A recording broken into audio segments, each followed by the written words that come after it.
Monsieur Yoko, vous êtes marchand en archéologie chinoise, indienne et vietnamienne à Paris.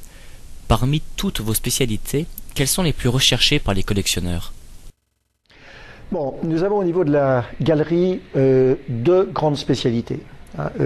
L'art indien et d'autre part l'art vietnamien ancien. Et l'art vietnamien ancien, je parlerai en particulier de deux spécialités. D'une part, en commençant par l'ordre chronologique, c'est les bronzes du Dong Son, donc qui se situent à peu près commençant 500-600 ans avant Jésus-Christ jusqu'au tout premier siècle de notre ère. Et là, nous sommes au Vietnam du Nord. Et également le fameux royaume du Champa, qui est davantage connu en termes de statuaire, qui est notre autre grande spécialité de la galerie. Alors c'est en effet des spécialités qui se développent de manière tout à fait intéressante et un petit peu reliées à ce que l'on constate au niveau de la Chine. C'est-à-dire, en ce qui concerne par exemple, je vous parlais des bronzes du Dong Son, nous avons un intérêt croissant qui vient en particulier de collectionneurs vietnamiens, soit de collectionneurs vietnamiens qui peuvent vivre au Vietnam, mais en particulier, je dirais, de la diaspora vietnamienne et donc qui veulent en fait reconstituer leur héritage ou construire, reconnaître leur héritage à travers justement des collections d'objets d'art du Vietnam ancien. Et là également, l'Inde est une région qui est bien évidemment en développement absolument extraordinaire. Et on a à la fois des Indiens qui commencent à s'intéresser à l'art ancien indien, mais également de très nombreux collectionneurs européens et américains. L'Amérique est un marché très important pour ce domaine-là aussi, qui se sont intéressés depuis de nombreuses années à l'Inde, et voyant un accroissement de cet intérêt, parce que de plus en plus de gens s'intéressent à l'Inde, s'intéressent au bouddhisme, s'intéressent à l'hindouisme, et voyagent également à travers l'Inde. Profitez-vous de l'émergence de certains pays tels que la Chine et l'Inde? Oui, alors ça c'est une question tout à fait intéressante parce que, voyez-vous, il y a quelques années, vous m'auriez posé la même question, je vous aurais dit, pour le moment, les collectionneurs chinois sont vraiment très spécialisés dans tout ce qui touche, par exemple, la porcelaine impériale, tous les domaines qui font vraiment partie intrinsèque de l'histoire de la Chine et de la grande histoire de la Chine. Bon, ce qui concernait l'archéologie chinoise, qui est aussi quelque chose que nous connaissons très bien, il y avait un caractère un peu auspicieux.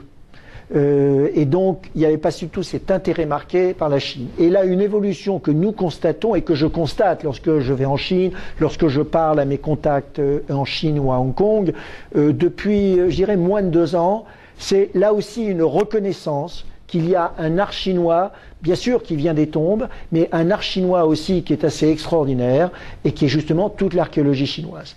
Donc ça a commencé clairement avec toutes les pièces du néolithique, qui en plus avait l'avantage de ne pas avoir du tout ce caractère auspicieux, et on a encore une opportunité extraordinaire, ou encore jusqu'à récemment, de pouvoir trouver, de pouvoir acheter des pièces qui ont 5-6 000 ans et qui sont de cette époque et dans un état qui est assez étonnant, ou bien de l'archéologie plus récente entre guillemets, si on pense à la période Han, donc juste avant le début de notre ère et juste après, ou après les périodes Tang et autres, et là clairement il y a un changement très important du marché où il y a un intérêt croissant de collectionneurs chinois pour leur archéologie chinoise. Et ils ont raison parce que là aussi il y a des choses qui sont absolument étonnantes dans l'archéologie chinoise. Et encore, je dirais, abordables. Dans le contexte de crise, comment voyez-vous les 2 prochaines années?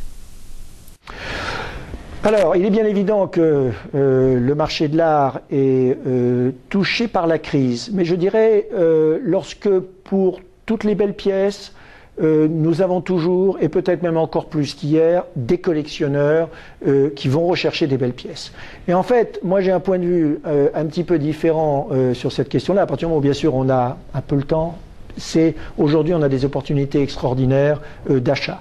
Nous avons l'art indien, l'art asiatique en général, soyons clairs, a légèrement baissé, mais n'a pas du tout été touché dans les mêmes proportions que d'autres domaines de l'art, parce que ça a été beaucoup moins spéculatif ces dernières années, et comme je vous l'ai dit, il y a un intérêt grandissant pour ces différents domaines.